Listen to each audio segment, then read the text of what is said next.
nem racionális jelekből, de ő így valami különös erő miatt mindig azt gondolta, hogy én majd valaki leszek. Hogyha az önbizalom azt jelenti, hogy bizonyos kérdésekben mennyire bízom abban a lényben, ami én vagyok, akkor ez nálam nagyon-nagyon magas szintet mutat.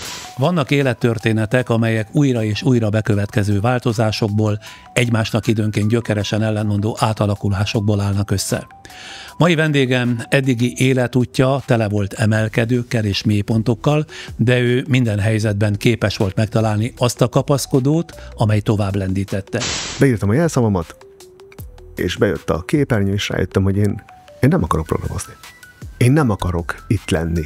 Én nem akarom ezt csinálni. Mindig ott rejtőzött benne a nyughatatlan vágy és kíváncsiság, hogy kipróbálja magát újabb és még újabb területeken, és ott volt az elszántság is, hogy ne különösebben törődjön az alkalmanként előálló kudarcokkal. Tehát diplomával elment betanított munkásnak. Cambridge-i nyelvvizsgával, igen. Az évek során több, egymástól nagyon különböző világot is megismert közelről, és mindegyikből magával hozott valamit, tapasztalatot, tanulságot, új látásmódot. Minden állomás az életemnek különös, és minden állomás hozzátett ahhoz, aki vagyok, de az angliai egy évem az kapukat nyitott előttem. Végül egy olyan ötletig jutott, amely egyszerre volt kézenfekvő, és mégis igen eredeti, de messze túlmutatott azokon a kereteken, ahonnan elindult. Ma már ez a vállalkozása nem csak a saját életét határozza meg, hanem a világ számos pontján és meg annyi emberben is nyomot hagy. Elmentem Szingapurba, és ott már úgy vártak, hogy Isten hozott. Ez egy Rolls-Royce. Még soha senki nem küldött értem Rolls-Royce-t. Ez a most önök elé kerülő életút nem annyira tanít, mint inkább inspirál. Nem példát mutat, hanem kérdéseket vet föl, mit jelent igazán fejlődni, hol húzódik a belső szabadság határa, és vajon mennyit bír el az ember, ha egyszer sem riad vissza attól, hogy előről kezdje az egészet. Soha egyetlen egy másodpercben sem veszítettem el a hitemet. Az elbukástól való félelem az nincs jelen bennem. Beszélgetés következik Varga Sándorral, aki élete során számtalanszor újraértelmezte önmagát. Ha az ember megtalálja azt a kihívást, amiben indul, azt kitartóan, szívós munkával csinálja, akkor sikeres lesz. De a legeslegjobb, ami történhet egy emberrel, hogyha maga ezt az utazást élvezi.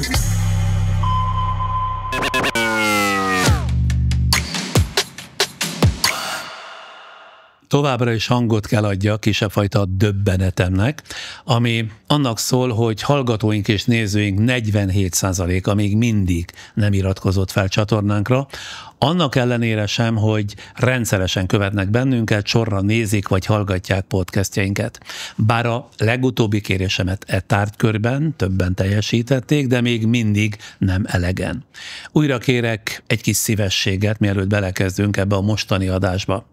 Amennyiben általában tetszik a sorozatunk, amit két hetente készítünk önöknek, és támogatni szeretne bennünket, csak kattintson egyet a feliratkozás gombra itt a YouTube-on a képernyő alatt, a Facebookon pedig a követem gombbal kell ugyanezt tenniük. Ha ön összesen ennyit tesz értünk, én és csapatom tagjai következetesen és folytatólagosan mindent elkövetünk annak érdekében, hogy ez a podcast sorozat, azaz beszélgetéseink hétről hétre jobbak, és még jobbak legyenek, és például azzal is az ön kedvébe igyekszünk járni, hogy figyelembe vesszük visszajelzéseiket, téma és vendégajánlataikat, meghívjuk ide azokat, akiket például ön javasol nekünk, hogy ezekkel együtt is egyre teljesebb legyen az, ami önökkel együtt több mint 4 éve építgetett közös történetünk.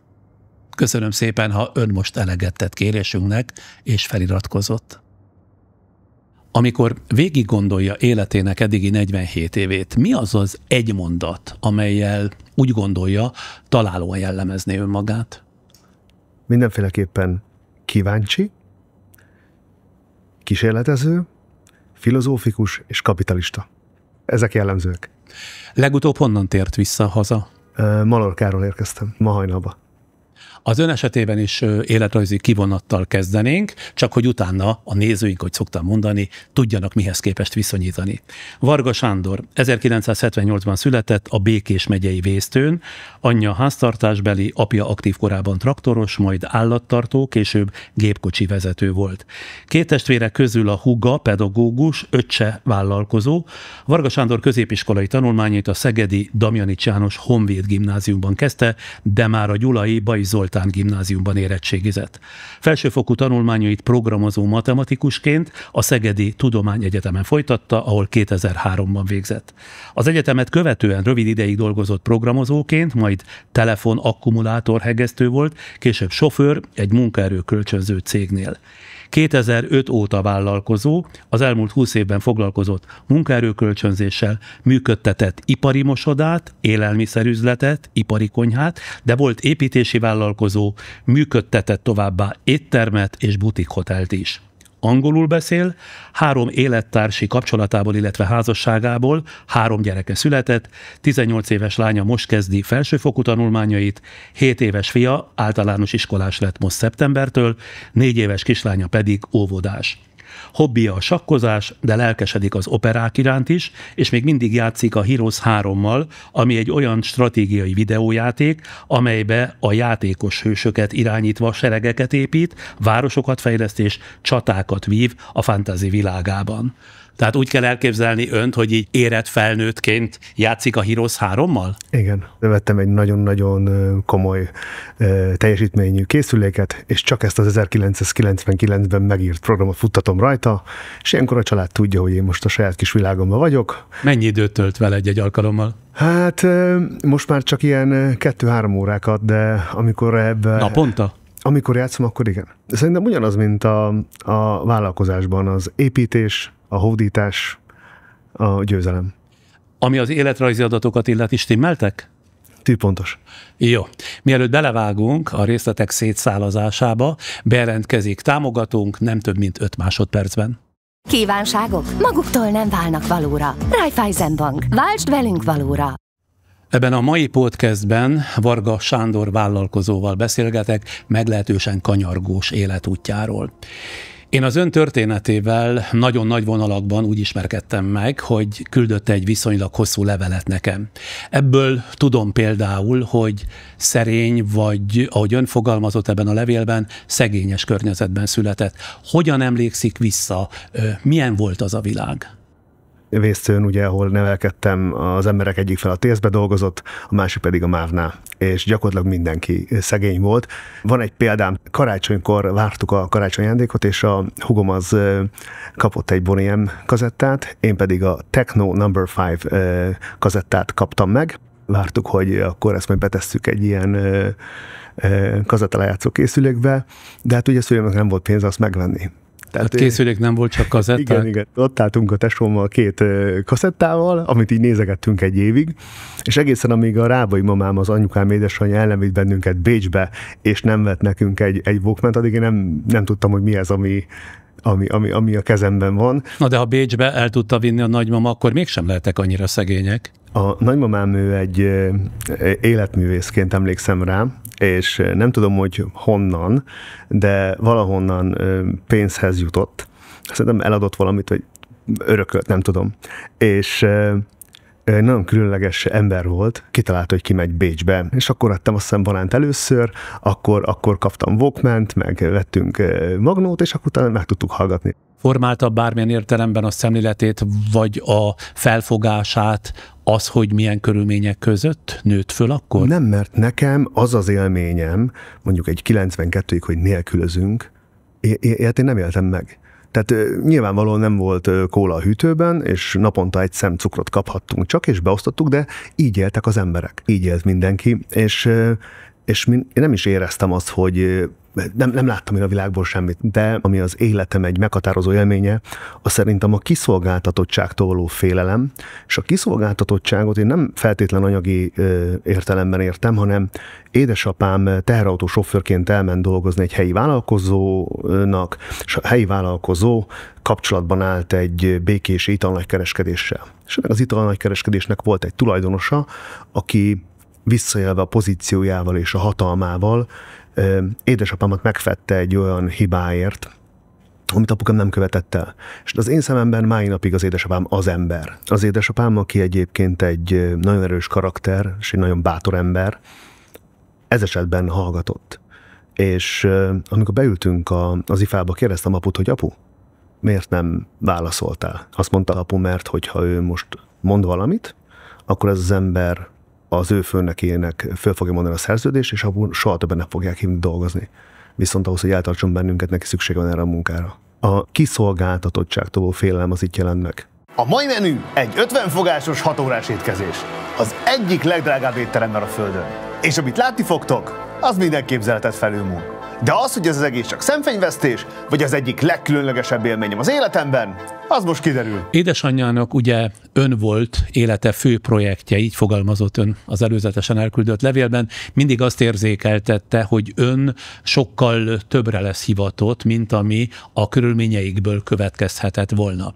Ezt miből gondolhatta az édesanyja? 30 négyzetméteren, apukám katona, én meg 2 évesen, hugom fél évesen, termosztát nélkül, mosógép nélkül, ivóvíz nélkül, ivóvízbekötés nélkül ott nevelt bennünket anyu, hogy ő mit gondolt, miken ment keresztül, milyen jeleket látott. 30 négyzetméteren éltek? Igen, és nem volt ivóvíz. Tehát anyu az mindig kiment a kútra, melegítette, volt egy kályha, volt 2 izzó, és ennyi, amire emlékszem. Anyu belenézett a szemembe, és elmondta, hogy kisfiam, itt én kiálltam, amikor te pici voltál, fölnéztem az égre, és láttam a fényeket, és én mondtam a lényeknek, hogy jó helyre hoztátok. Tehát ilyen nem racionális, nyilván ugyanolyan gyerek lehettem, mint mindenki más, pislogtam, ettem, aludtam, és sírtam, amikor valami kellett, de nem racionális jelekből, de ő így valami különös erő miatt mindig azt gondolta, hogy én majd valaki leszek.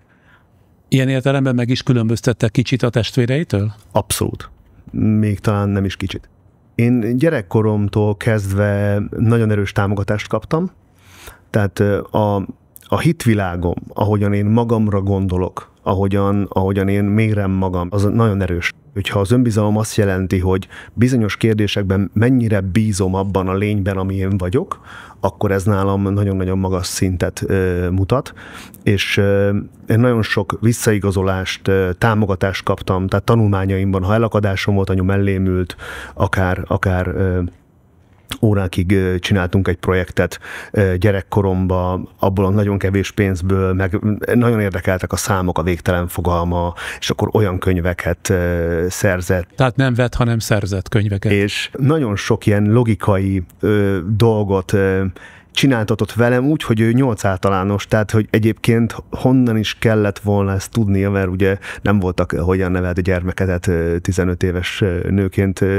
videók, fönt akkor még a TikTokon. Ő 8 általánost végzett. Igen, ő nem ment tovább. Aztán még elment valami gépíró iskolába, de ő nem képezte magát, mert mi lettünk a projektjei. És azt mondja, hogy ez az erős anyai hit inkább önbizalmat, mint nyomást jelentett az ön számára, tehát inkább inspirálta, mint sem, hogy gátolta volna. Abszolút. Az volt a narratíva, hogy kisfiam, te ezt meg fogod tudni csinálni, te vagy a legjobb, neked ez sima, te erre képes vagy, tehát nekem csak jól kell tanulnom. Ezt mondta az édesanyja. Igen. Támogatott abban, hogy tanuljak, és azt a hitet ültette el bennem, hogy számomra nincs lehetetlen. Leveléből azt is tudom, hogy már 10 évesen is keményen kellett dolgozni a ház körül. Mi mindent kellett csinálni egy 10 éves kisfiúnak? A favágás, a begyújtás, az hamar a gyerekmunkák közé tartoztak, az állatok gondozása, de az igazi nagy áttörés az 12 éves korunkban jött meg, amikor apukánk hazajött, és azt mondta, hogy veszünk földet. Mi akkor ezt nem tudtuk, hogy azért ez nem móka. Tehát ez a kapával szaladgálni a 30 fokba, és ütögetni a kukorica körüli földet, az nem mulatságos. Tehát önök művelték meg a földjüket. Abszolút. És gépi segítség nélkül, mert ugye próbáltunk minél több pénzre szert tenni. Apukám egy nagyon nagy munkabírású ember volt, tehát ő, amikor elkezdtünk borjakat nevelni, akkor ő kiment kaszálni, és gyakorlatilag fűkasza nélkül vágta le elvállalta a Körösnek az egyik partját, és akkor azt ő csinálta. Én megmentem utána, és segítettem villával megforgatni, petrencét rakni, tehát így teltek ezek az évek. Anyukámról beszélve, arról még meg kell emlékeznem, hogy kiválóan főzött. erős bátorízeket használt. Édesanyámnak az önkifejezés és az alkotás a főzésen keresztül jelent meg, és ugye mi a csirkéket, a kacsákat, a sertést, mindent tartottunk, tehát mi a friss alapanyag a kertből, amit összeszedett édesanyám, és hihetetlen jól főzött, és nekem ezek a vidéki jó ízű ételek, ezek nagyon sokat jelentettek. Ezek ilyen körmönfont ételek voltak, vagy inkább a hagyományos magyar konyhát vitte az édesanyja? A hagyományos magyar konyhát vitte anyu, de elképesztő szívvel és ízekkel. Gyerekkoromban nálunk minden egyes ünnephez különleges falatok, különleges ételek dukáltak. Az egyik specialitás, amit ő fejlesztett ki, ez egy gombás fagdalt nevű étel, amit a húgom is el tud készíteni. A édesanyám az közel 10 éve eltávozott az élők sorából, de húgomnak megvan a recept, és így anyáról lányra szállt. De ez egy olyan étel, amit születésnap és karácsonykor készített el, és gyakorlatilag mi ezt vártuk. Ezeket a falatkákat tengeri algával, kagylókkal és tintahallal készítették. 3 különböző ízvilág, mégis mindegyik ugyanazokat az alapanyagokat használja. Itt nem a luxus evőeszközök dominálnak. Minden eszközt helyi művészek készítenek, csak az étterem számára. Az első italunk egy koktél, uborka dinnyével és tengeri algával. A dzsúsz uborkából, dinnyéből és locséból egy perui tökfajtából készült. Nagyon friss és természetközeli íze van. Az is érdekes, hogy önnek már óvodás korában megmutatkozott kiváló matematikai érzéke. Ez miben nyilvánult meg? Az első emlékem a matematikai érzékemről az, amikor oda mentem az anyukámhoz, és megkérdeztem tőle, hogy anya, 4x5 az azért 20, mert 5 meg 5 meg 5 meg 5 az 20. És akkor mondta anyu, hogy igen, erre így rájöttem magamtól. Nem tudom, hogy hogyan. A jó hír, hogy a fiam ugyanez, tehát hogy a lányom is, a Lilla, aki most megy egyetemre, ő is ugyanígy magától ezeket megoldotta. Ez egy, gondolom, egy ilyen genetikai történet, de mindig azt szoktam mondani, hogy én a matematikát azt nem tanultam, hanem felfedeztem. Tehát én kíváncsi voltam a számokra.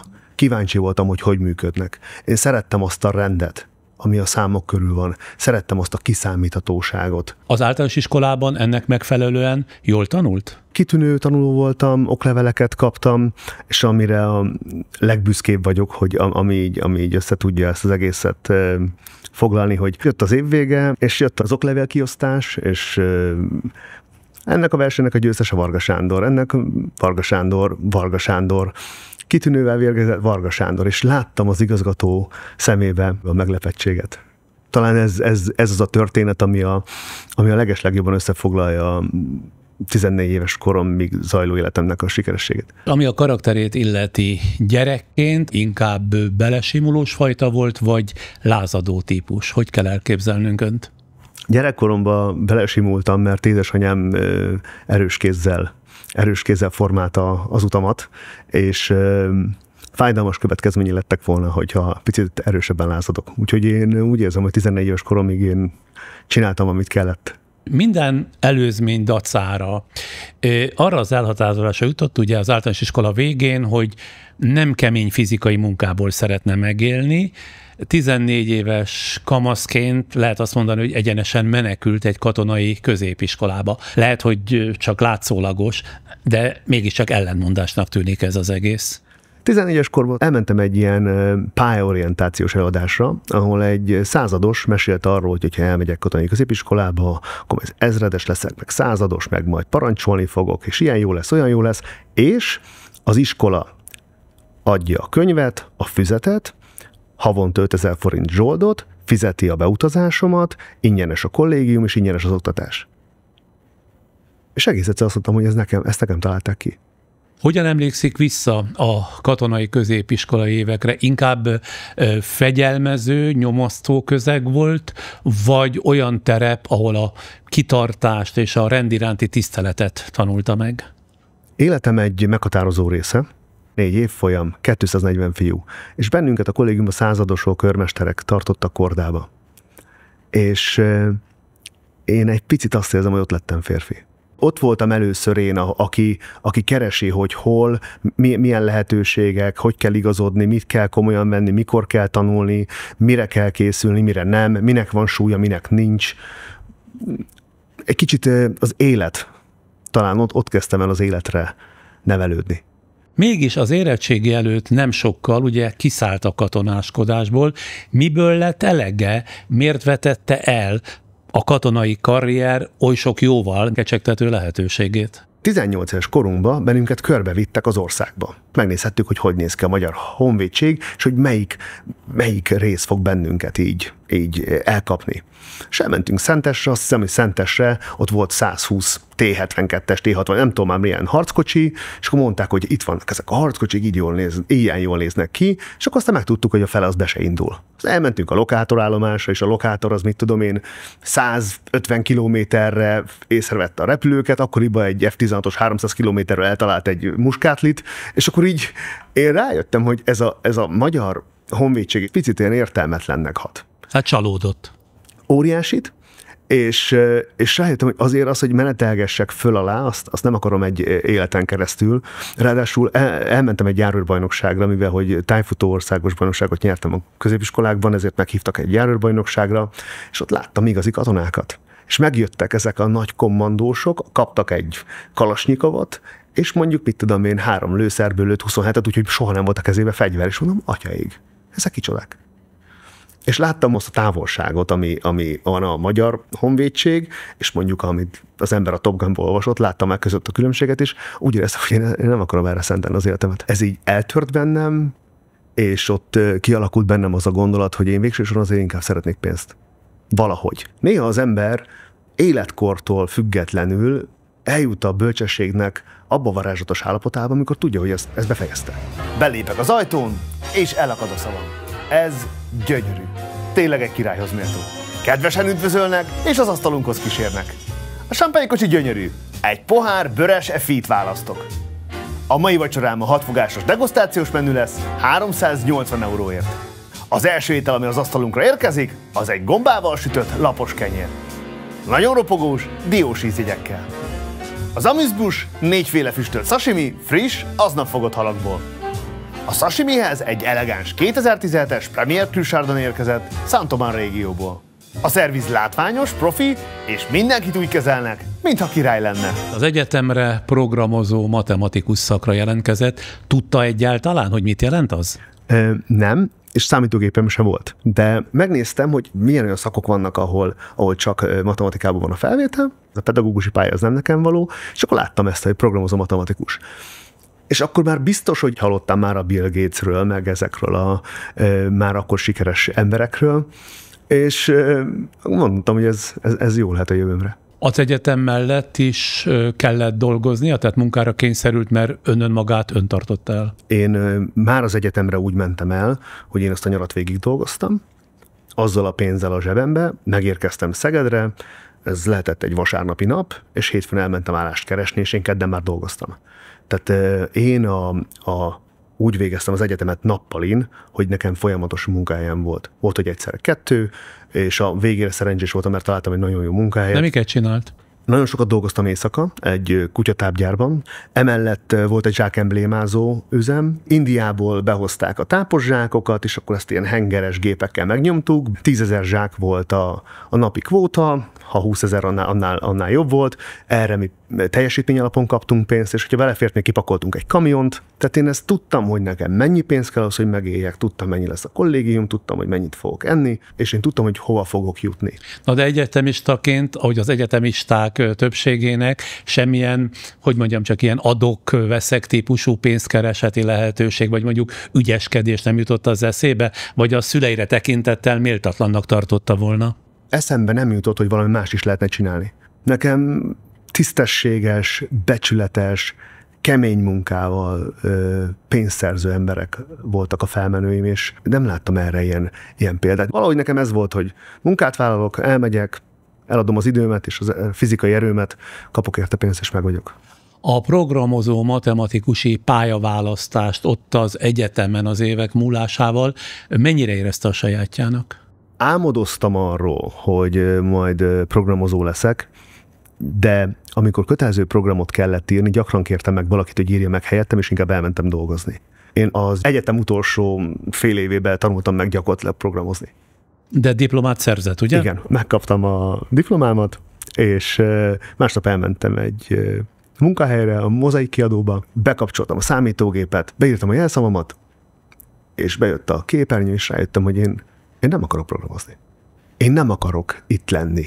Én nem akarom ezt csinálni. És akkor mondtam a főnökömnek, hogy én szeretnék leszámolni, szeretnék felmondani. De 2,5 hét után megunta a programozást úgy, hogy előtte éveket tanul az egyetemen? Igen. Rájöttem, hogy ez nem az én világom ott. De hogy nem, akkor az egyetem évek alatt jött rá erre?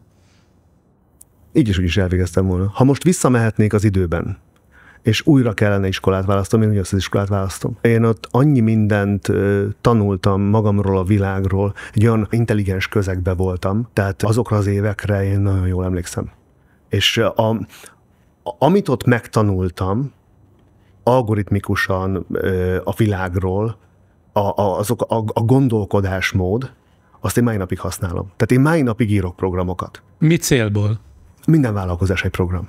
Minden folyamatnak van inputja, minden folyamatnak van outputja, minden folyamat erőforrást igényel, minden erőforrás igényt lehet optimalizálni, a folyamatokat lehet optimalizálni, bizonyos események bekövetkezésének van valószínűsége, és gyakorlatilag a világ, hogyha az ember egy másik szemüvegen keresztül tekint rá, gyakorlatilag a világ az algoritmusok összessége. Egyetem közben még kiment Angliába is, ugye? Mi célból? Akkor jött egy törvénymódosítás, a Fidesz akkor vezette be, hogy Magyarországon az kaphat diplomát, akinek van nyelvvizsgája. Hallottam egy ismerősömtől, hogy ő kint volt Angliában, gyerekekre vigyázott, és egy év alatt megtanult angolul. És akkor gondoltam, hogy ez milyen remek lehetőség, ez illeszkedik hozzám, és akkor én így mentem ki ópernek Angliába. Óper az babysittert jelent, ugye? Igen, tehát egy családdal együtt élő, a családra főző, takarító, gyerekeket iskolába vivő, mindenes. És ott tanultam a legtöbbet.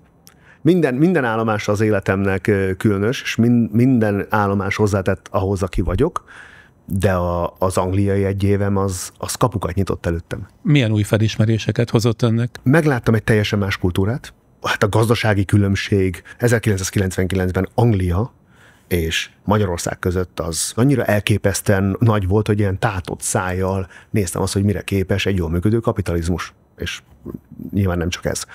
Láttam egy családmodellt. Ugye a családba érkeztem, az apuka is és az anyuka is a Cambridge-en végzett. 2 egyetemet végzett, intelligens ember párkapcsolatát, ahol nem az erő határozott, hanem a konszenzus. Szemben az önök családjával. Abszolút. Láttam egy nagyon jól működő párkapcsolatot. Tehát a családról, az egyenrangúságról, a kulturális nyitottságról valami egészen mást látott. Abszolút. Apuka matematikus volt ráadásul. Ő főzött családnak, minden péntek este az övé volt, gyertyát gyújtott a feleségének, készült, szólt a klasszikus zene. Láttam egy ilyen teljesen más életet, ami vésztőről az előttem lévő családi modellek, tehát azok a családok, amiben beláthattam, amiből én a normáimat merítettem, azok teljesen másképp működtek. I am not a big breakfast guy, but I have to admit, this looks like a movie. A true royal feast. Fresh fruits, pastry, eggs, caviar, sauces, everything. This would fill you for the whole day.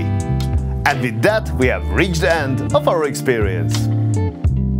I remember clearly when I first walked into this resort 16 years ago. Az nem volt benne a kalapban, hogy Angliából esetleg nem tér vissza Magyarországra, hanem ott indít el egy új életet? Az időjárás miatt mindenféleképpen onnan akartam jönni. Akkor már nős volt? Nem, az első feleségem volt az akkori párom. És őt még az egyetemi időkből ismerte? Igen, és ebből lett gyermek is. Az első kislánya? Igen. Volt egy ötletünk, hogy Budapesten mennyivel nagyobb a lehetőség, tehát hogy Budapestre kell mennünk, mert ott van az a lehetőségeknek a városa, viszont nem volt pénzünk. Azt találtam ki, hogy menjünk el egy olyan céghez, amely ad szállást. Találtunk egy ilyen munkaerőkölcsönző céget, amely egy dorogi akkumulátorgyárba keresett munkavállalókat. Jelentkeztünk a munkára, kaptunk egy szállást, és az volt a tervünk, hogy 4 hónapig fogunk ott dolgozni. Mint mi? Mint operátor. Az én esetemben azt jelentette, hogy egy ilyen szallagon az akkumulátort heggeztettem. Kivettem egy jigbe betettem egy akkumulátort, rátettem előttem egy ilyen kis gépbe, megnyomtam egy pedált, kivettem az akkumulátort, vettem egy másikat, betettem a jigbe, megnyomtam egy pedált. Ez betanított munka volt? Igen. Tehát diplomával elment betanított diplomával, munkásnak. Cambridge-i nyelvvizsgával, igen. Mert közben a Cambridge-i nyelvvizsgát is megszerezte az Igen. 1 év London után? Igen. 2 hét után egy munkaerőkölcsönző cég sofőrt keresett, ezt az állást én megpályáztam, kiválasztottak, megkaptam, és ennél a cégnél elkezdtem sofőr lenni, dolgozókat szállítottam A pontból B pontba. És ez magának nem volt rangon aluli? Tehát akár a betanított munka, akár a sofőrködés, hát hiszen mégiscsak van egy matematikusi diplomája. Azt kell mondanom, talán még büszke is voltam rá. Azért 2002-2003-ban azért nem volt olyan könnyű ám jó munkát találni Magyarországon. Én mindig bíztam a jövőmbe, vagy mindig gondoltam, hogy majd ez jó lesz. Tehát sofőrködtem, és a tulajdonos mindig leült velünk ebédelni, beszélgettünk a világról, a cégről, a cég jövőjéről, és ennek az embernek tetszettek a gondolataim. Látta, hogy egy felkészültebb munkavállalója vagyok, ha úgy tetszik, és én láttam bizonyos hiányosságokat a cégében, és voltak fejlesztési javaslataim, hogy én mit csinálnék, én milyen irányba indulnék, és többek között sofőrként kilátásba helyeztem azt, hogy itt lehetne költséget csökkenteni, ott lehetne költséget csökkenteni, és bizonyos dolgokat egy számítógépes programmal lehetne sokkal hatékonyabbá tenni. A tulajdonos azt mondta, hogy ez a program érdekes neki, mert ez tényleg nagy segítség. Úgyhogy életem utolsó programozási cselekedeteképpen írtam egy bérszámfejtő programot, és gyakorlatilag ő ennek nagyon megörült, és egyenes utam lett a kinevezéshez, mint gazdaság is ebben a cégben. Na de ha jól emlékszem a levelének erre a részére, egyszer csak bátorságot gyűjtött ahhoz, hogy finoman megzsarolja ezt a tulajdonost, mert azt mondta, hogy valamennyi részt kér a cégből. Akkor már nagyon régóta dolgoztunk együtt, és mivel nagyon megbízott bennem, szép lassan én csináltam mindent. Tehát komplett mindent, és ebben már beletartozott az új cégeknek a beszervezése is. És ugye azt gondoltam, hogy igazából én ezt egyedül is tudnám csinálni. Volt bennem egy érzés, hogy én nem akarok alkalmazott lenni egész életemben, és akkor én mondtam, hogy figyelj, nagyon szeretlek téged, de én nem akarok az alkalmazottad lenni életem végéig. 2 lehetőséget látok, az egyik az, hogy társak leszünk, a másik pedig az, hogy elmegyek és csinálok egy saját céget. Magyarul tehát tulajdonrészt kért az ő tulajdonából. Abszolút. Mit szólna ahhoz, ha manapság valaki a cégéből valami hasonló ultimátummal állna elő? Én bármikor adnék tulajdonrészt bárkinek. Tehát ha jönne egy fiatal Varga Sándor az én vállalkozásomba, és megcsinálna azt, amit én megcsináltam, én bármikor adnám fel a királyságot. Tehát minden egyes fontos embernek, aki nekem pótolhatatlan dolgot visz véghez, azt tulajdonrészsel fogom jutalmazni. És volt már arra példa, hogy valakinek tulajdonrészt adott a sajátjából? Abszolút. Tehát minden egyes embernek, aki aktívan hozzájárul valaminek a sikeréhez, a saját jószága kell, hogy legyen, mert akkor jobban hízik. Ez a történet hogy fejeződött be ezzel a kicsit vagy nagyon megzsarolt tulajdonossal?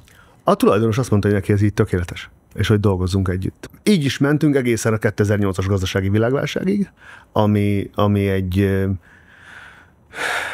sikeres céget gyakorlatilag 1 hét alatt megsemmisített, és ugye a könnyen jött siker meg is részegített, és nem volt körülöttem olyan erő, amely képes lett volna fölébreszteni a saját vakságomból, ezért valós tartalékok nélkül, igazi válságmenedzsmentben való jártasság nélkül a 2008-as válság ez így elsodort bennünket. Pontosan mivel foglalkoztak? Munkaerőkölcsönzéssel foglalkoztunk, és én foglalkoztam emellett még személyszállítással. Nagy pénzt is jelentett ez? Az akkoriban több millió forintot. Havonta? Igen. És el is költöttem, ahogy jött, úgy ment. Nagy lábon kezdett élni? Igen, abszolút. Ahogy jött a pénz, elkezdtem olyan dolgokat vásárolni, amiknek egy utólag nagy haszna nem volt, akkor hirtelen úgy éreztem, hogy nekem különböző márkás ruhákat kell vennem, akkor leasingre beleugrottam egy nagy autóba, és így tovább.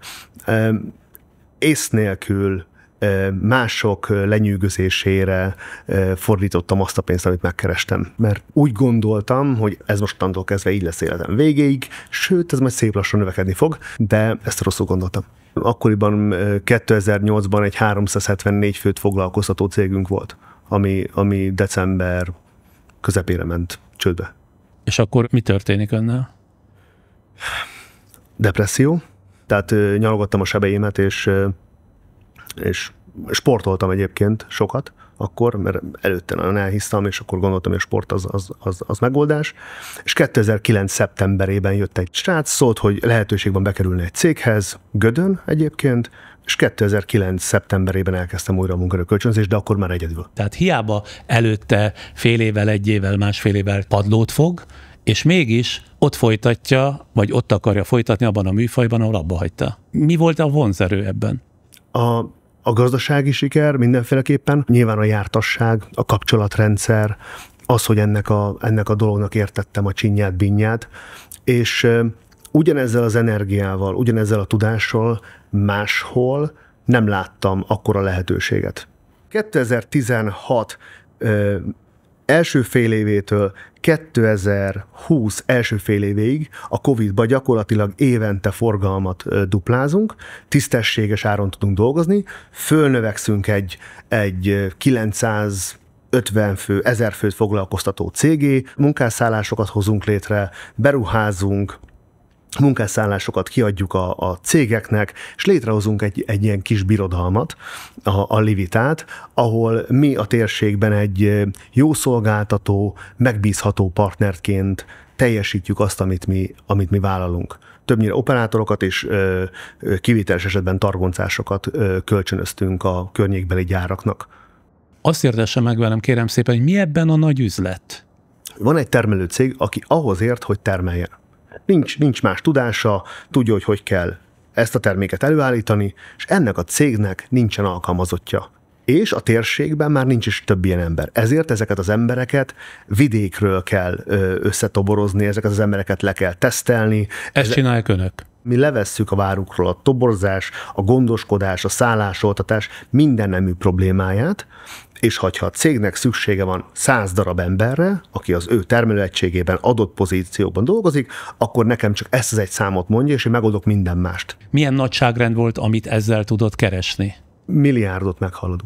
Gyakorlatilag 2016-tól vettünk egy repülőrajtot, amelyben mi az árbevételünket dupláztuk egészen 2020 a Covidig. Miközben nyilván a pénzhez való viszonyom az mindig is benne van ebben a történetben, hiszen alapvetően egy kapitalista ember vagyok, de iszonyatos jó érzés volt építeni valamit ebben a léptékben, fejleszteni. Volt egy ilyen jó eső büszkeség bennem, hogy én erre képes vagyok.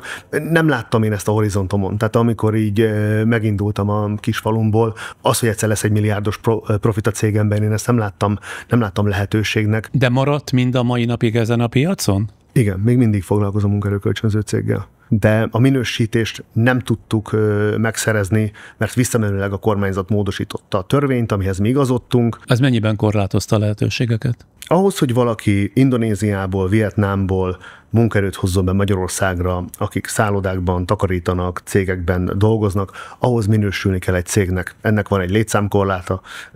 Korábban nem kellett minősülni egy cégnek? Utólag módosítottak egy szabályt, aminek így már nem feleltem meg. Hogy szól ez a szabály? 2023-ban 500 főben húzták meg a limitet, hogy annyi magyar munkavállaló kell, hogy legyen egy cégnek, nekünk 517 volt, december 28-án hoztak egy törvényt, hogy ez mostantól visszamenőleg 1000 fő. Na de akkor miért nem emelte föl, vagy miért nem szerzett gyorsan még a munkaerőpiacon 498-at, vagy 488 magyar munkaerőt? Mert visszamenőleg. Tehát azt mondták, hogy már fél évvel korábbra ennek így kellett lennie. Tehát én hiába rendelkeztem azzal a létszámmal, amivel rendelkeznem kellett, azt mondták, hogy de rendelkeztél ennek a létszámnak a kétszeresével már fél éve. Miért csinálta ezt a kormány? Bizonyos érdekek ezt így kívánták. A tűz körül olyan emberek voltak, akiknek ez érdekében állt személyesen? Én azt gondolom, hogy igen.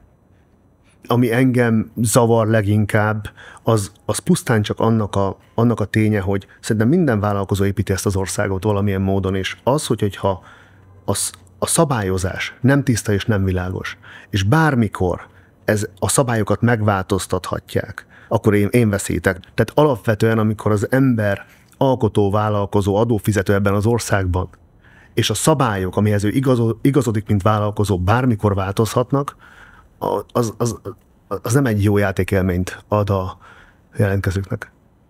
De azt mondja, hogy itt emögött súlyos magánérdekek voltak, amelyek politikai hátszelet kaptak. Azt hiszem, hogy ez így pontos. a place many consider the holy ground of Portuguese fine dining.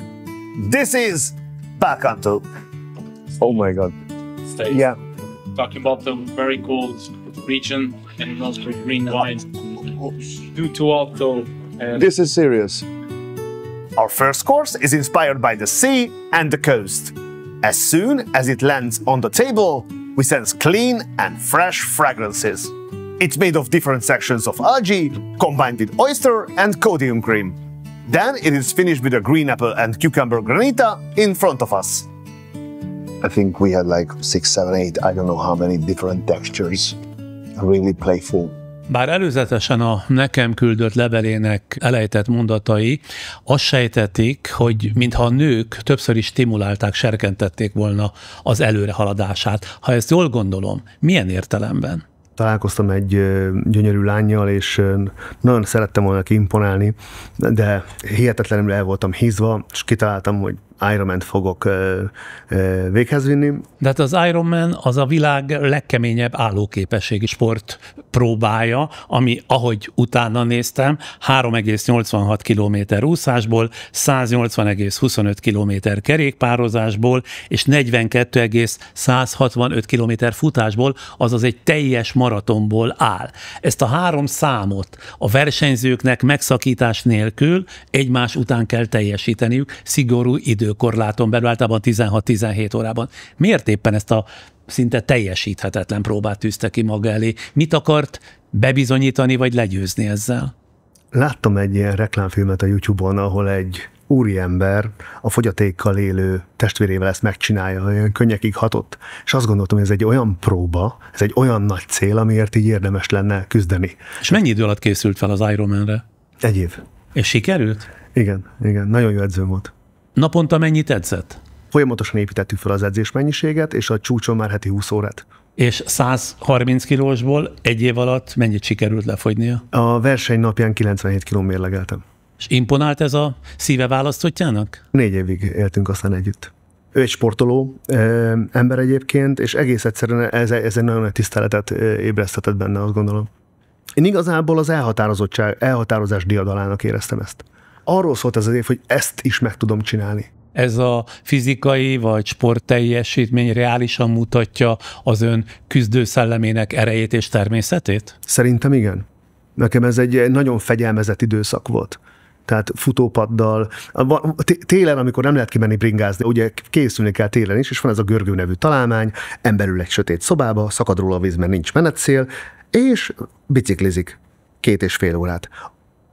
Az karakterépítő és jelenformáló. Arról már volt szó a beszélgetés egy korábbi szakaszában, hogy az első generáció sikerkovácsok az első nagyobb üzleti sikerek után rendszerint beleesnek abba a csapdába, és sokan benne is ragadnak, hogy szeretik mutogatni országnak, világnak a gazdagodásuk trófeáit. Az első feleségem mindig mondta nekem, hogy ez nem jó út, és nem hallgattam rá, pedig ő egy nagyon kedvesen is akart nekem segíteni, de akkoriban ugye nem lehetett, mert hiszen annyira hittem a saját narratívámban. A második párkapcsolatom az egyértelműen, határozottan őről tele rólam ezeket a vadhajtásokat, és ezek el is tűntek. Egyébként ennek a hölgynek meg a többinek, ugye hát 3 fontos nő volt az életében, macsó módjára. Mennyiben akarta az bizonyítani, hogy a saját kiemelkedő üzlet és vagyontermelő képessége az egyedi? Én egy ilyen romantikus lélek vagyok, és én teljesen más eszközöket használok arra, hogy lenyűgözem a másik embert. Nekem a pénzzel való kérkedés az első házasságomban egyáltalán nem volt jelen, de a feleségem, akivel most megélek, amikor megismertem, ugye az még 2016-ban volt az igazi nagy pénzügyi sikereim előtt. Tehát én teljesen más eszközökhöz nyúlok, amikor én egy hölgyet le akarok venni a lábáról. A házassága, illetve a kapcsolatai valamilyen értelemben megsínlették a nyughatatlan természetét? Azt akarom ezzel kérdezni, hogy a mindenkori vállalkozás, az azzal való törődés, az volt előrébb, vagy pedig a mindenkori kapcsolat vagy szerelem?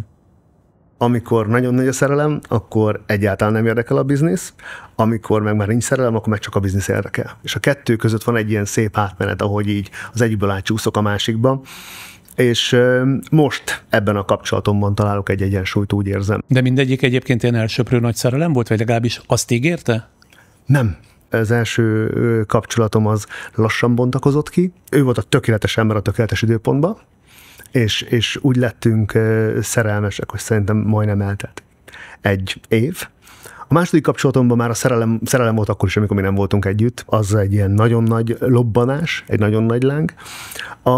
A feleségemmel pedig teljesen véletlenül és teljesen izgalmasan találkoztunk, és egyikünk sem gondolta arra, hogy ebből kapcsolat lesz. És gyakorlatilag azt vettük észre, hogy nekünk nagyon jó együtt. Tehát a legstabilabban építkező kapcsolatom az a mostani. Én már nem akartam mutatni, hogy mi nem vagyok.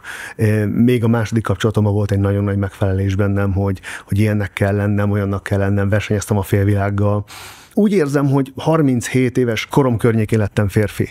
Én addig nevelődtem, edződtem a saját bizonytalanságaimmal, és gyakorlatilag ilyen 37 éves korom környékén ezt így befejeztem, így bölcsebb lettem ezen a téren, és úgy kezdtem el a mostani kapcsolatomat, hogy ez vagyok én. Nekem volt egy ilyen champagne szerdám, amikor én hétfőn-kedden dolgoztam, és akkor szerdán följöttem Budapestre, ahol elmentem a kedvenc éttermembe, ott kértem egy champagne-t, és akkor vagy hazamentem 4-kor, vagy pedig csak este. Hogy mulatott? Igen, abszolút, minden szerdán. Az volt az én kis napom a hét közepén. És amikor találkoztam a mostani feleségemmel, már az elején én elmondtam, hogy én így élek. Én nem fogok változni, én már nem fogok megfelelni. Én ez vagyok, ha ez így oké, ha nem oké. És ebben volt egy szabadság. És például tudott alkalmat találni rá, hogy a műveltségét is pallérozza? Tehát voltak vagy nem voltak olvasottsági, zeneismereti, kulturális és műveltségi hiányosságai? Teljesen jól vagyok ezekben a dolgokban. Tehát én mindig hallgatok zenét, olvasok, tájékozott ember vagyok. Nálam a művészethez való kapcsolódásom az ugyanaz a kapcsolódás, ami a gasztronómiához van, a katarzis élmény keresése is. A legnagyobb katarzist az életemben a zene tudja hozni. És azon belül is az opera. Tehát egész egyszerűen nekem, amikor 60 ember zenél, egy női szoprán pedig énekel, az olyan élményt nyújt, hogy könycseppek gördülnek az arcomon, áll rajtam a szőr, és ezt az élményt, ezt nagyon-nagyon szerettem. Mikor jött rá erre? Tehát az opera az ilyen intenzív hatással van önre? Véletlenül nagyon szerettem a filmzenéket, és gyakorlatilag a Nessun Dorma talán volt az első ilyen Puccini történet. Akkor vettem Turandotra jegyet, elmentem operába, ó, te jó ég, és azóta pedig járok. Rendszeresen? Sokat? Rendszeresen. Akkor itt most megpihenünk, de nem tart hosszabban, néhány másodpercnél, aztán folytatjuk, mert a java még hátra van. Váltsd a családi álmokat, a saját utadat és a szenvedélyedet valóra. Raiffeisen Bank. Váltsd velünk valóra. Folytatjuk Varga Sándor élettörténetét, aki eddigi 47 évében, talán így lehetne összefoglalni, folyton képes volt újraértelmezni önmagát. Vállalkozásai mellett közel talán 3 évvel ezelőtt a YouTube-on megtalálható videósorozatba kezdett, amelyben érdekes vállalkozás filozófiai életvezetési gondolatokat oszt meg, tulajdonképpen emészthető eladások formájában. Sziasztok! Varga Sándor vagyok, ma az entrópiáról fogok beszélni. 2 dolog van, ami szerintem biztosan létező, számtalan dolog lehet illúzió, azonban azt gondolom, hogy a hierarchia és az entrópia az 2 olyan igazság, amelyet fontos figyelembe vennünk a vállalkozásépítés kapcsán. A hierarchia az egy olyan struktúra, amire mi evolúciósan is törekszünk. Azt gondolom, hogy ezt nem részletezem túl. Ahhoz, hogy vezető legyél, hogy leadershiped legyen, hogy kövessenek az emberek, fontos, hogy hierarchiába fölül helyezkedj el. És nagyon-nagyon fontos az, hogy amikor létrejön egy céged, a természetes hierarchia és a cégen belül lévő tényleges hierarchia nagyjából megegyezzen. Hiszen, hogyha valami jámborabb embert a hierarchia csúcsára kinevezel, a többiek nem fogják elfogadni, és ebből rengeteg ütközés lesz. Mi volt ezekkel a célja? Amikor a Varga Sándor csatornát elkezdtük, talán a legnagyobb motiváció, hogy utólag belátva az a harag volt. Akkor a harag? A harag.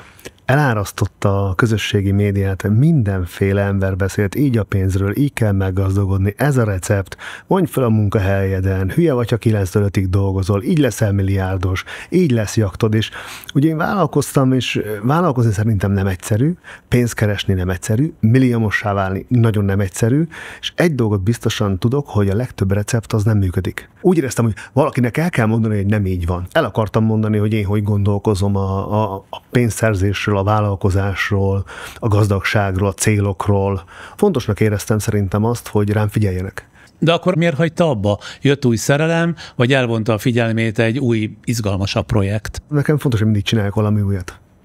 Szerintem fontos, hogy mindig kipróbáljam magamat egy idegen területen. Szerintem nekem a legfontosabb az, hogy valamit építsek, valamint dolgozzak, és valamivel kísérletezzek. Fel tudná sorolni, hogy hány vállalkozása volt? Hányfajta profillal próbálkozott? Biztos több mint 10.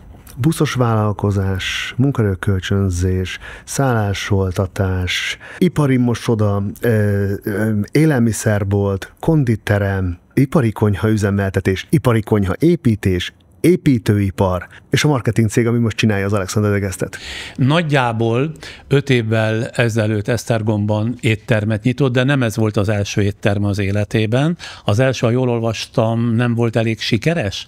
Azonban, ha ebben a műfajban első próbálkozásra nem volt sikeres, mi magyarázta étterem dolgában a második nekifutást? Az első éttermemet szerelemből kezdtem, a séffel volt egy nagyon jó kapcsolatom, nekem ő mentorom volt, életem 5 legfontosabb emberének egyike, és elkezdtünk építeni egy éttermet, de ő az alkoholrabja volt, és nem tudtunk közösen dolgozni. Szerintem a vendéglátás az egy gyönyörű szakma, ha nem a leggyönyörűbb. Mert igazából élményt adunk egy másik embernek is. Engem ez vonzott. Valahol a korábbi vállalkozásaim azok leginkább egy Excelbe beírható, algoritmuson alapuló rendszereket működtető vállalkozások voltak. A vendéglátásnak pedig a végső célja szerintem az a katarzisépítés. És aztán egyszer csak létrehoz egy újabb éttermet Esztergomban, ami ráadásul ma már Michelin-csillagos étterem. De mielőtt erre rátérünk, Karrier csinál ugye egy podcast sorozattal, egy újabb podcast sorozattal, amelyben a világ legkülönlegesebb 3 Michelin-csillaggal rendelkező éttermeit mutatja be, elutazik és filmeket készít a világ legtávolabbi pontjain, ezekben a többnyire 3 Michelin-csillagos éttermekben, a fogadtatástól kezdve a teljes menüsorról, amit végig eszik, a kiszolgálásról, szóval mindenről. Ez a YouTube csatornája csak angol nyelven volt elérhető hosszú ideig, aminek 2 év alatt, ha jól emlékszem, 500 000-nál is több követője és több millió nézője lett, bár mostanában ezeknek a filmeknek már van magyar változata is, ezeket rendszeresen feltöltik szintén a YouTube-ra. Hogyan találta meg ezt a YouTube-rést? Mindig sokat utaztam, és mindig sokat jártam étterembe. Magyarországon is, külföldön is. És egyszer az egyik ismerősöm mondta, hogy figyelj, mivel akarod ezt a YouTube-ot, és egyébként meg éttermekbe jársz, miért nem csinálsz ezekről tartalmat? Tehát valaki hozta az ötletet? Igen, és éreztem, hogy ezt akarom csinálni. Ilyenkor soha nem inog meg a bátorsága? Hát hiszen a motivációs előadásokon kívül, ahol azért begyakorolta magát, olyan nagyon nem próbált, azért ez mégiscsak némi gyakorlatot, némi előképzettséget igényel. Nyilván azon a szinten tudok mindent csinálni, amilyen szinten állok. És én nem félek elkezdeni valamit azon a szinten, ahol épp tartok. És mivel az ötlet tetszett, és úgy éreztem, hogy ezt mi nagyon jól meg tudjuk csinálni, ezért belevágtam. És miért a legmagasabb kategóriájú Michelin-csillagos éttermeket szemelte ki? Tehát miért többnyire a 3 csillagosokat? Mert számomra ezek voltak az érdekesek. Tehát benne van egy kíváncsiság, és én igazából a kíváncsiságomról csinálok tartalmat. Van egy rajongásom ezekkel az éttermekkel, el akarok ezekbe az éttermekbe menni, és mivel elmegyek, ezt az élményt rögzítem. Tehát nem úgy választottam ki az éttermeket, hogy melyikben mekkora lehet a nézettség, én ezt az éttermet akarom kipróbálni, és én ezekbe az éttermekbe, amelyekre kíváncsi voltam, elmentem, lefilmeztem, és aztán a fiúk pedig tartalmat csináltak belőle. Kérem, hogy röviden azért avassa be a nézőinket ebbe a kategóriába, hogy mi is az a híres Michelin-csillag, és miképpen lehet egyáltalán pályázni rá. A Michelin-csillag az egy minősítőrendszer, pályázni nem lehet rá, inkognitóban jönnek a Michelin ellenőrök, megnézik az éttermet, kérnek egy menüt vagy ételeket az étlapról, általában kóstolnak 2-3 bort, megnézik a szervizt, és aztán úgy, hogy nem tájékoztatják az étterem tulajdonos, hogy ők most Michelin ellenőrök ők bejönnek, mint egyszerű vendégek? John Smith. Igen. Mi nem is tudhatjuk, hogy kik ők. De honnan tudja a Michelin ellenőr, hova menjen? Magyarországon is van több ezer étterem. Minden országban a top éttermeket nyilván tartják. Mi a Michelin érkezése előtt már Magyarország top 10 legjobb éttermébe beletartoztunk, és amikor a Michelin-nel az adott ország megköti az együttműködést, hogy szeretne együttműködést, szeretne egy guide-ot, akkor szerintem segítik a Michelin ellenőröket javaslattal, hogy milyen vendéglátó egységeket érdemes fölkeresni. Ez az én teóriám. Ahogy utána olvastam, a világban ma 3650 Michelin csillagos étterem van, ebből több mint 2000 Európában, és immár legalább 10 Magyarországon is. Ebből adódóan az ember azt gondolhatná, és nézze ezt el nekem, ezt a feltételezést, hogy a Michelin csillagot sem különösebben nehéz megszerezni, ha ilyen sok van belőle, némi túlzással persze, úgy, mint egy, nem tudom én, fekete piacon vehető érettségi vagy egyetemi oklevelet. Vagy azt állítja ön, aki ezt érti, ezt a műfajt, hogy ez a Michelin esetében egészen másképpen van.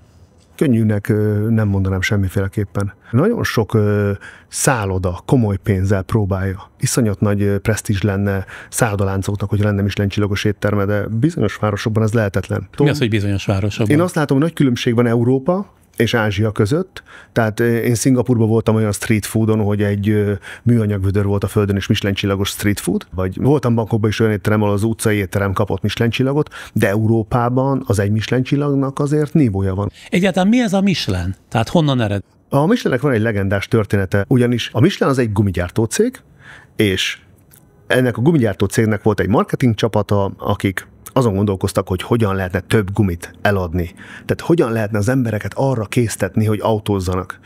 És akkor találták ki ezt, hogy az emberek valószínűleg beülnének azért az autóba, hogy éttermeket látogassanak, és kitalálták, hogy létrehoznak egy guide-ot, amelyben javasolnak az embereknek nagyon jó éttermeket, amiért megérné beülni az autóba és elvezetni oda, és akkor kopna a gumi.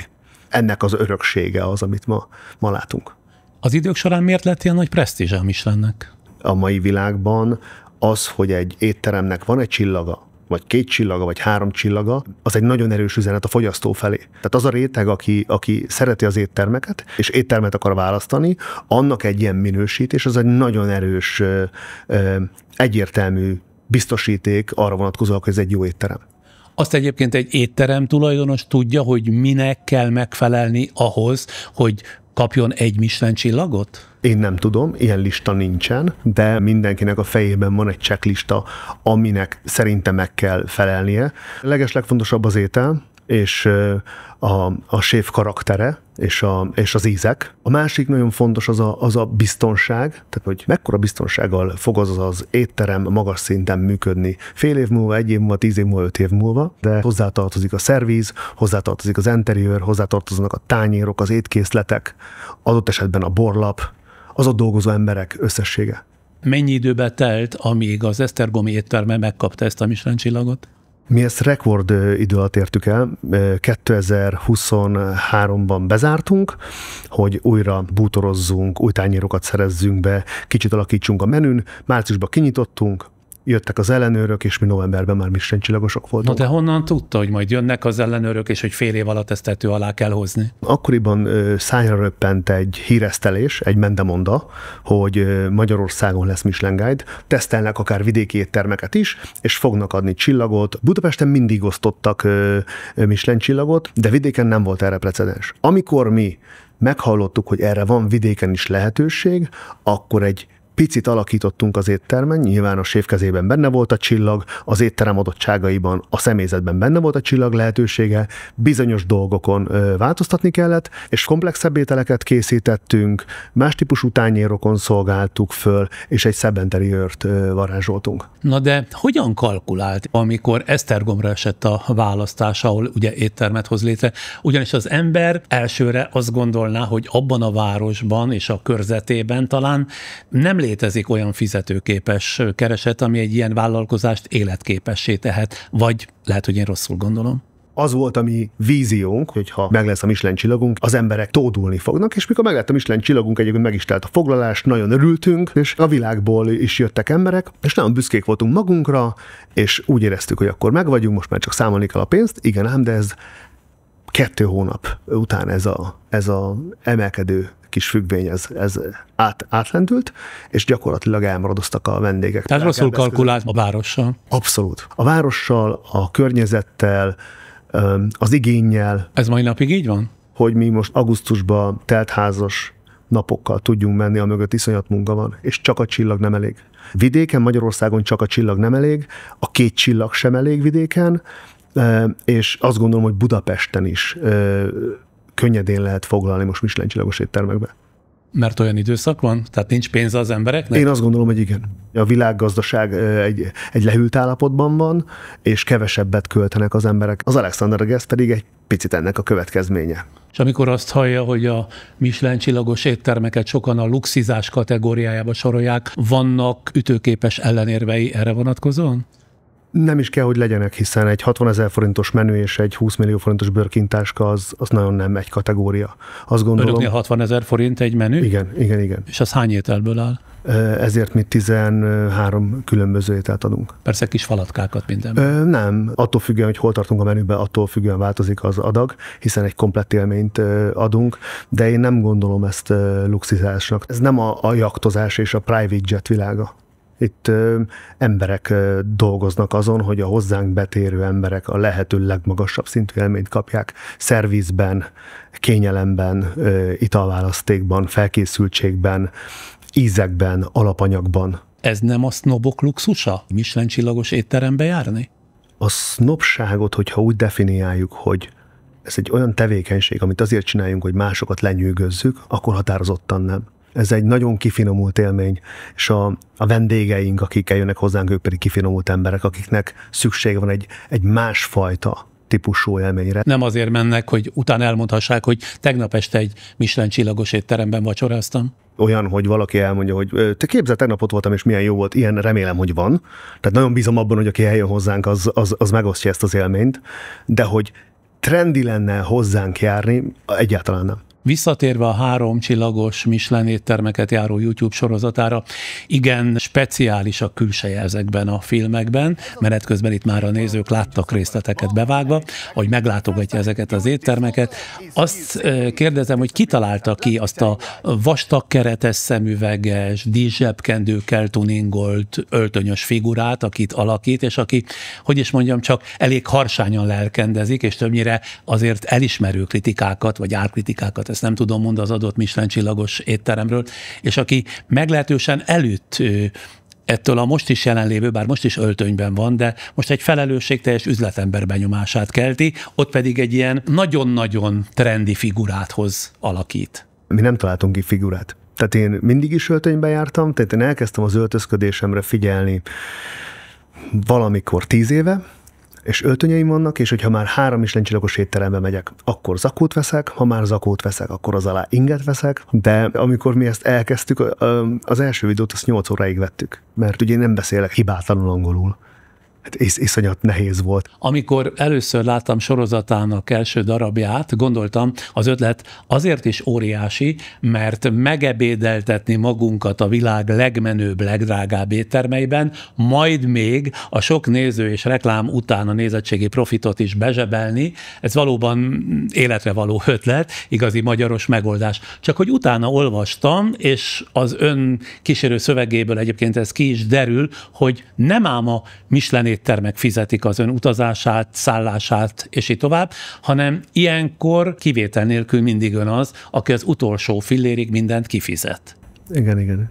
Mikor a csatornát elkezdtük, akkor már 40 étteremben voltam, ahol én fizettem, fölvettem az élményt, de még nem jelent meg a csatorna. Tehát akkor még nem csinált filmeket nem. Erről? Tehát mi az első felvételt 2022 májusában fölvettük, és a csatorna 2023 februárban indult. Tehát én elmentem 35 étterembe, és fölvettem a komplett menüt, béna voltam a telefonnal, béna voltam a filmkészítéssel, béna voltam a fókusszal. De mindig csak egyedül utazott? Hát valakinek föl kellett venni. Volt, hogy a feleségemmel, volt, hogy egy barátommal, volt, hogy a másik barátommal, és ők fogták a telefont, és akkor ilyen analfabéta módon, mi ezt tanultuk menet közben, és akkor jött a vágom, és mondta, hogy figyelj, Sanyi, 6 percet vettél fel az egész étteremből, hogy lesz ebből 10 perces videó? És akkor leírták nekem, hogy figyelj, tartsd a kamerát így, 15 másodperc, tartsd így, 15 másodperc, és akkor így kezdtük el az egészet, és gyakorlatilag mindig fizettem, hiszen én nem voltam senki. Tehát az első éttermi élményem, ahol már úgy mentem be az étterembe, hogy fölismertek, az majd 2023 májusában Szingapurban amikor történik. megjelent a YouTube csatornán az első néhány film. Igen. Amikor már volt 70 000 feliratkozó, ami nagyon gyorsan eljutottunk gyakorlatilag 3 hónap alatt, 4 mondjuk, és akkor elmentem Szingapurba, és ott már úgy vártak, hogy Isten hozott. Ha mindent ön fizet, szállást, menüt, az összes utazási költséget, akkor mennyibe kerül egy ilyen portyázása? Általában nem csak ezért megyek, ezeket így tömbösítem. Ha elmegyek családi nyaralásra, akkor megnézek 2-3 éttermet, ha elmegyek ide, mert van üzleti dolgom, akkor megnézek 2-3 éttermet. Van olyan, hogy elmegyek és megnézek tömbösítve 6 éttermet, és csak azért megyek, hogy kirepülök, étterem. Tehát így körbeutazza a földet szinte? Igen, abszolút. Na de hát bődületes összegbe kerül egy pláne 3 Michelin csillagos étteremben a menüsor. Általában a középérték az ilyen 400 euró, tehát 300 és 400 euró között mozog. Ennél vannak olcsóbbak, Párizsban vannak drágábbak. Sokszor ezekért tényleg az ember 18 fogást kap, 18 élményt. Durván 160 000 forint, igen. És azért 18 fogás? 10 000 forint per fogás, 10 000 forint per élmény. Tehát értelemszerűen ez Magyarországról nézve, a világ bizonyos részeiről nézve ez iszonyat pénz, de Franciaországban nem véletlenül van annyi Michelin csillagos étterem, azokat valaki eltartja. Mert az életszínvonal, az embereknek a kíváncsisága és a nyitottsága a gasztronómiára teljesen más szinten áll, de a mi magyar valóságunk és a mi magyar kereseteink, ha innen nézzük a világ intézményeit, akkor ezek elképesztő számok. De erre még rájönnek gondolom csodaborok is. Az még plusz, nem? Igen. Az az igazi plusz. Milyen szerepet játszik egyébként a borpárosítás a 3 csillagos élményben? Kiegészít, vagy néha el is térít az étel valódi karakterétől? Tehát önálló, vagy pedig csak szolgál? Az ideális borpárosításban a bor és az étel egymást támogatva mind a kettőt egy magasabb szintre emeli. Tehát a tökéletes borpárosítás az javítja az ételélményt. Van egy ilyen gondolat, hogy az egyensúlyban lévő étel mindig jól megy egy egyensúlyban lévő borhoz. Ez esetben mi az egyensúly? A borban nyilván a bornak testessége, savassága, textúrája, olajossága, épp attól függően, hogy milyen fajtájú bort iszunk, az ételnek pedig megint a különböző szerkezeti adottságai, ott is sav, zsír, a protein, a roppanás, a hőmérséklet. Akkor a kettő egy egyensúlyba kerül egymással? Igen, és ilyen nagyon szép élményt tudnak okozni. És ételenként más és más bort szolgálnak fel a Michelinben? A vendég dönti el, hogy ő egy palack bort szeretne, és ünnepel egy speciális palackkal valamit, vagy pedig kipróbálja a sommelier által javasolt borpárt, vagy borpárokat, hiszen számtalan étteremben akár 3 különböző borpár is lehet, hiszen a borok ára nagyon nagy eltérés mutat. Vannak borok 50 euróért, és vannak borok 5000 euróért. 5000 euróért? Hát akkor jól olvastam, hogy 3 csillagos Michelin étteremben végigenni a menüt, és még borpárokat kérni, az gyakran a 3 millió forintot közelítő euróösszeg. Ha az ember speciális palackot szeretne nyitni egy speciális alkalomra, akkor a bor az gyakorlatilag végtelen 20-30 millió forintért is vannak borok. Most azt nem mondja, hogy meg tudja különböztetni az 5000 eurós bort az 50 eurós bortól. Szerintem ez egy akkora eltérés, hogy ezt játszik könnyedséggel. Tényleg? Igen. Még folytatva a 3 Michelin csillagos éttermekben való kalandozást, ott például kell borra valót fizetni? Az USA-ban a borra való intézménye az 3 csillagos éttermekben is, és 20%. Egyébként nekem az mindig ilyen fájdalmas összeg. Valahol így, mert az nem kalkulálok. Sajnálja. Akármilyen jót is evett. Igen, mert merev gondolkodású ember vagyok, a számok engem kikötnek valahova, és azt mondják, hogy nem, még és az már fáj. Ha egyből azt a számot mondanák, akkor nem fájna. Miért nem javasoljád? Már olyan benfentes, hogy már javasolhatna is nekik néhány ilyen ötletet. Nem hiszem, hogy az Egyesült Államokban lévő jatszokást az én javaslatomra hirtelen megváltoztatnak. Csak ezekben a Michelinekben meg tudná változtatni. Lehet azt mondani némi túlzással, hogy ön azért dolgozik, a vállalkozásaiból azért veszi ki a pénzt, hogy ezt elköltse a Michelin csillagos éttermek körjáratára? Nekem nagyon fontos az élmény. Nem akarok tárgyakat fölhalmozni, nem akarok 15 autóval, Ferrarival, jachttal, helikopterrel.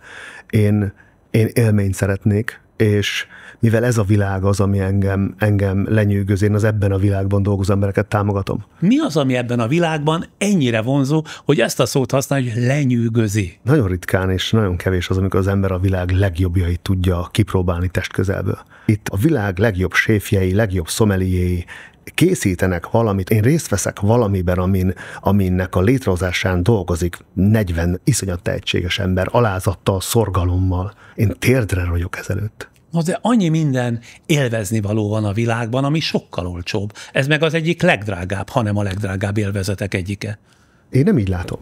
Tehát érdekes, hogy most megyek a könyvelőmmel operába, én nagyon drágán vettem Bécsbe operajegyet. De ha most az ember elmegy a Broadway-en egy musicalre, de hogyha Londonba elmegyünk egy musicalre, ezek 60, 70, 80, 100 000 forintos jegyek.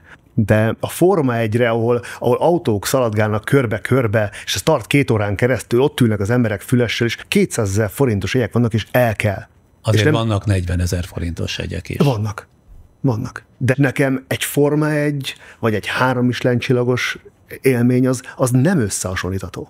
De azt nem értem, hogyha már így egymás között vagyunk, és erről beszélgetünk, hogy miért nem enged meg több kritikát magának a Michelin éttermek menüsorát illetően. A klasszikus, nagymúltú, nemzetközi étterem ítészek ugyanis sokkal keményebben szoktak fogalmazni egy-egy megkóstolt ételt illetően, ön pedig a legtöbb esetben úgy lelkesedik az ízekért és az ételek kivitelezésért, mint egy kisgyerek. Vagy ami az én feltételezésem, hogy ez az ár annak, hogy szívesen fogadják mindenhol, még akkor is, ha ön ezekben az éttermekben mindent kifizet.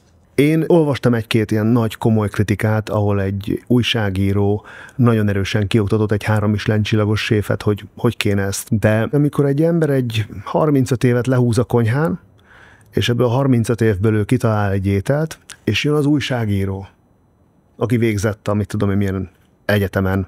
Hát attól még ízlése lehet? Ízlése meg lehet. Nem kell tudni, hogy 35 éves tapasztalattal rendelkezik a séf. Én nem szeretem, és én nem is tartom etikusnak ezeket a sokszor megalázó kritikákat. De a kettő között azért van fokozat, hogy az ember mintha túl lelkesedne, vagy pedig megalázó kritikát ír. Az életemben gyakran van az, hogy hibát keresek, és én ide azért is a vendég, mert én a vendég vagyok. Én nem a kritikus a címe a csatornának, hanem a vendég. A vendég, aki elmegy egy étteremre, mert jókat hallott róla, és kíváncsi. És ez a vendég, ez elmondja, hogy milyen élménye volt. Amikor ez a vendég csalódik, akkor azt elmondja, és ami a leggyakrabban megesik, hogy abból nem csak tartalmat. Tehát úgy, hogy fölvette, de mert csalódott, nem teszi közzé Abszolút. A filmet? Például van egy videónk a sketchről, ami nem tetszett, és egy nagy nevű séfnek az étterme is elmondtam, hogy nekem ez nem tetszett. Ez az eset, amiről például most nem csináltunk videót, ez egy ételmérgezés. Tehát elmentünk egy 2 csillagos étterembe, és ettünk egy olyan homárt, amitől mindenki ült a WC-n 2 napig. Ilyen is van a Michelin csillagosnál? Ázsiában igen. Attól nem kell tartani, hogy a hitelességét ezzel kockára teszi? Nem, mert amit mondok, az úgy van. De annyi helyen lehet elcsúszni, annyi mindent kell csekkolni. Például elmentem egy nagyon nagy étterembe, letették az ételt, azt mindig veszem, amikor leteszik az ételt. És elővettem a villát, és széthúztam ugye Mártást, és hops, egy ekkora fekete hajszál az így ott figyelt. Ez az étterem máj napig az egyik kedvencem abba a városba.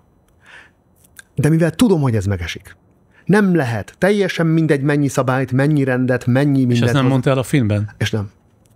Mert ez 1000-ből egyszer megesik. És ez nem határozhatja meg egy étteremnek a minősítését. Nézve a filmjeit, nekem nem egyszer az az érzésem támad, hogy ön itt ezekben a Michelin csillagos éttermekben éli meg azt, hogy élete csúcsra jutott. Tévedek? Én nagyon szeretem ezt.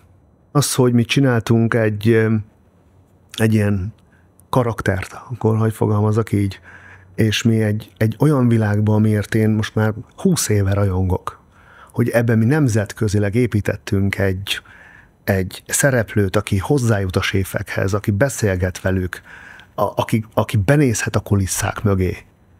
Ez egy varázslat. Ez az ön személyiségének a legtökéletesebb kifejezése? Tehát megjelenik benne, ahogy én értelmezem, az élet szeretete, a szélsőségesség igénye, a kíváncsiság, vagy éppen a kísérletező kedve? Szóval ez mind így együtt? Ez az egész így együtt, ez egy varázslatos utazás nekem. Én egy nagyon hosszú személyes utat tettem meg, számtalan buktatóval, számtalan magas mélyponttal, és az, hogy én ezekben a nagyon kifinomult éttermekbe leülök, és látom, hogy működik a világ, hogy utazom, ez biztosan tanít, és biztosan csiszol. távol került egykori szülőhelyétől, a békési közösségtől, ami annak idején ugye útjára bocsátotta. Milyen érzésekkel szokott hazajárni, ha még haza szokott járni? Hazajárok, rendszeresen hazajárok. Mikor járt utoljára otthon? 2 hónapja. Sőt, nem. 1 hónapja. És nagyon jó érzésekkel megyek haza. Van egy nagyon jó kapcsolatom a testvéreimmel, apukámmal. Épp nem magázom, de azért van közöttünk egy ilyen tisztelet. Nekem ő az a hős, akire így, ő a szabadságszobor, így fölnézek rá, így, de sosem tudok hozzá úgy közel kerülni, mint például a húgom. Édesapja mit szól ahhoz a pályafutáshoz, amit maga mögött tudhat? Fogalmam nincs. Soha nem beszéltek erről? Apukám nem erős a visszaigazolásokban. Nem szokott így, hogy de büszke vagyok, de ugye, tehát nincs ilyen. Ő a példával nevelt. Tehát akkor lehet mondani, hogy nagyon különálló univerzumban élnek ön és az édesapja? Abszolút. Nem is nagyon van metszet. Ha végigtekint eddig életútján, a 30 négyzetméteres háztól, ahol megszületett, egészen addig, hogy ma Michelin-csillagos étterem tulajdonosa és nemzetközi gasztronómiai véleményformáló, ön szerint mi az alapvető erő vagy hit, esetleg meggyőződés, ami mindvégig átsegítette a töréseken, bukásokon és az újrakezdéseken? Soha egyetlen egy másodpercben sem veszítettem el a hitemet. Az elbukástól való félelem az nincs jelen bennem. Talán ez. És mit tanult meg kitartásról, kudarcról és a siker valódi természetéről életének az idáig eltelt 47 évében? A siker eszenciális feltétele a kitartás és a munka.